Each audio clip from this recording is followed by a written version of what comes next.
but we're going to talk about a little something different today. So of course I couldn't help myself and I had to have it. So when it got here, it was a bit of a surprise. It is nothing like what is in this one now. I don't know, I'm a little conflicted. I'm a purist at heart.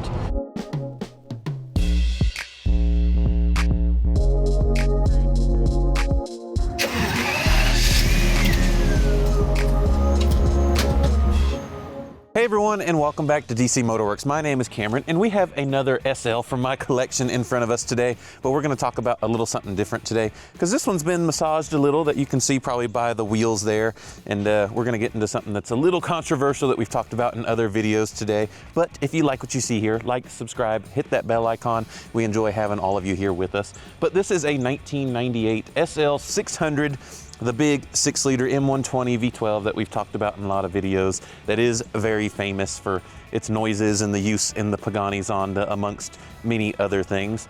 But I found this one 6 months ago, maybe something like that, I don't remember, and saw that it looked a little different. So of course I couldn't help myself and I had to have it. And when we got it here, we noticed that something was not the way it was supposed to be. And let's go ahead and look under the hood and I'll show you just that. And there is our M120 V12, but what I saw that was not quite right was this here. Is that this is your hydraulic pipe for your front shocks, and you can see it's no longer connected to anything. And that is because this car is on coilovers. I got too excited when I saw this, and I didn't notice that in the listing pictures, so when it got here it was a bit of a surprise. But it's got adjustable coilovers. See, it's super fancy, and we actually just raised the rear end because it was squatted in the rear, and so we kind of leveled it out. And I actually really like the stance of it. And if you've watched the channel for a while, you will know that we are not fans of converting your hydraulic suspension, but we're gonna see if I can be humbled today. Rather than the 230s, the next generation that came with ABC, I always say leave ABC alone. But these already have sway bars and the system's a little different, so we'll see what we think, but let's go for a ride. Ka-dunk. So here we are invited into the luxurious 600 interior with all the extra leather, and this is a 98, my favorite, with the two-tone interior and all the stitching and extra wood. It is a beautiful place to spend time. The big question here is a coilover suspension worth it on the big V12 SL? So in here you may notice that this one is in actually really nice shape. I do have to put this button on for the adjustable center console, which I do have. But everything else is all original and in very nice shape in here, and that's because it has 65,000 miles, which makes me beg the question, why did they convert the suspension? Because this is what was called ADS2, or Adaptive Damping Suspension Generation 2, and these were pretty robust and reliable systems.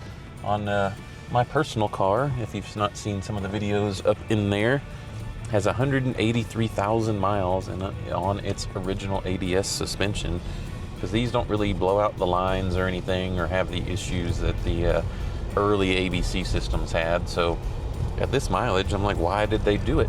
Nice thing is they actually did a pretty decent job. They didn't completely remove the system, so all the hydraulic lines and stuff are still there, so it could be reverted if someone would so want. But there's no warning lights or anything, so they did a proper job in that realm, which is nice to see.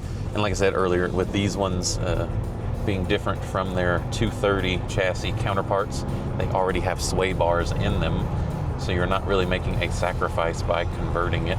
The SL was always, the 129 generation I should say, it was always kind of revered as a little more stiff and sporty than some of its other SL brethren. So it could very well be befitting to this to have a tighter, more taut suspension, especially in your V12 with the nearly 400 horsepower that this produces, as someone may want a more tight and sporty suspension, because these chassis in and of themselves handle beautifully, and it really was a huge departure from the 107 generation, and it's just old, lofty, you know, more GT style driving experience. And that actually, when these first came out, the new customers for them actually complained about how stiff they were and so forth.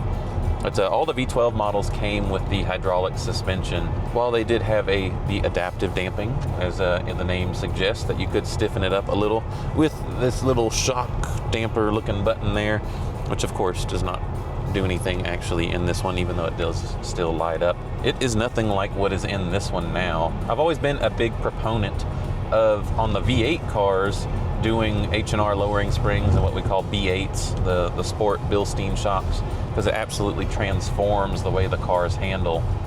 And this one, while being a coilover setup, they didn't go back to the standard suspension, we'll call it. These are full coilovers, and the transformation is quite severe, I will say, or yeah, we won't say severe, we'll just say night and day. While the 600s were a little more lofty, you know, this one is really transformed into a true sports car. And if you can get it out of your head that this is supposed to be a 600 cruiser Mercedes and really just kind of think I've got a V12 sports car now, it is actually quite impressive. And even being an old steering box, it is sharp and responsive, and these things are an absolute blast on a mountain drives, as we've done with the Mercedes-Benz Club here multiple times. And this one would be no exception because it has like nearly no body roll. We'll get on some twisties here in a second and try and show that to you and see if I can make cameraman sick.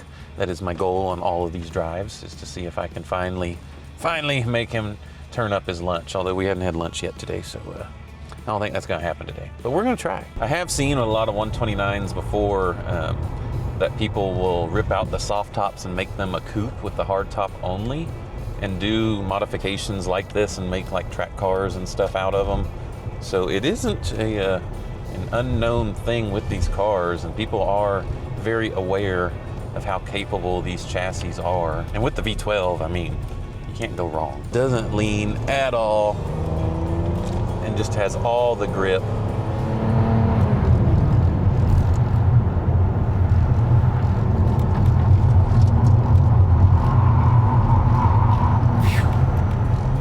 Sticks pretty good. What's kind of nice is the control of these older cars with their not super sharp steering ratios, that you can actually really place the car where you want. It is really impressive. I'm doing speeds I probably shouldn't say on camera, but that's because it can.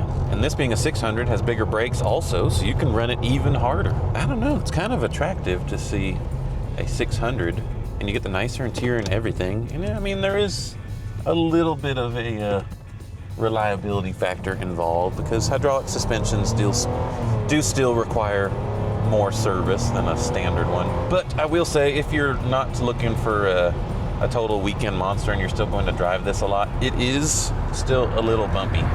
There is a sacrifice involved, especially when in my brain I get in this and I'm like, this is a 600 and should ride really smooth, and it does not. It is a little bit of a shock in that regard, but this one is still adaptive. These, as you saw earlier, these coilovers do have adaptive damping settings, which for the front is really easy to get to. I'm not so sure about the rear, and I'm not even sure what setting these are on right now, but it is super sharp and an absolute blast to toss around. Get our old traction control turned off, which being a Mercedes is never really off. Let's see if we can get a little rotation out of our SL here. Yeah, look at it go. God, the power of the V12. And we're doing speeds that we don't need to mention. A brisk 40 miles an hour. It really is all the feel, and it's like, I don't know. I might have to have both. This is an absolute blast, and I would enjoy this on a mountain run or just a fast highway run or something, because it just really transforms how this car feels and how sharp and responsive. It's hard to believe that just changing the shocks on this car essentially transformed it. You still get the V12 power, so I don't know. I'm a little conflicted. I'm a purist at heart, and I like things to be left original, because inevitably, you know, with modifications, that they are a detraction from the value of the car. But if you're looking at the value as a driver, it might be worth it to you. So the answer is, I really don't know. This has been a lot of fun, and I'm sure whoever gets it after us will enjoy it for this purpose, kind of like that it can be a autocross weapon or just a weekend mountain bruiser. So really, at the end of the day, it all comes down to personal preference and what you're using the car for and what you want from it. I can definitely see where this one has its place after driving it. I was humbled just a little, I gotta admit, maybe more than a little, because when I saw that this one was missing its suspension, I was pretty deflated. But then I drove it and I was like, well, I still don't think I would do it personally. If you already got one like this and you can buy it already done, I don't know, there is something to be said for how much fun this car is and all of the feel and additional excitement that it gives you. And you get the big V12, which needs more noise, but maybe the next owner will do that for us. And you get all the nice extra interior. I don't know, I'm very conflicted, as you can tell. So there it is, a true sports car SL600. It has the look, it has the feel. It's just, is it really worth it? And the answer is, I don't know. I don't know what this cost. I don't know what kind of coilovers these are, but I know it is an absolute blast to drive. And we'll have to see what y'all think. Put in the comments below. What do you think? Was it worth it? Is it horrible? Are you a purist? Are you a driving enthusiast and think this is the best thing ever? I don't know. We look forward to seeing what you have to say in the comments, and we'll get in a chat in there. But if you like what you see, like, subscribe, hit that bell icon. We look forward to seeing you on the next video.